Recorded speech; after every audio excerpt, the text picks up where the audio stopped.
The ROBODRILL Alpha DIA series is FANUC's small machining center seeking high reliability, high performance, and high productivity.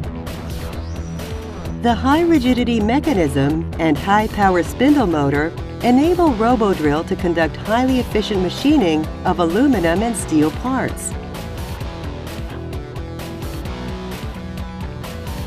DDR, the additional one-axis direct drive rotary table with a DD motor, enables high-speed, high-precision indexing and concentration of machining processes.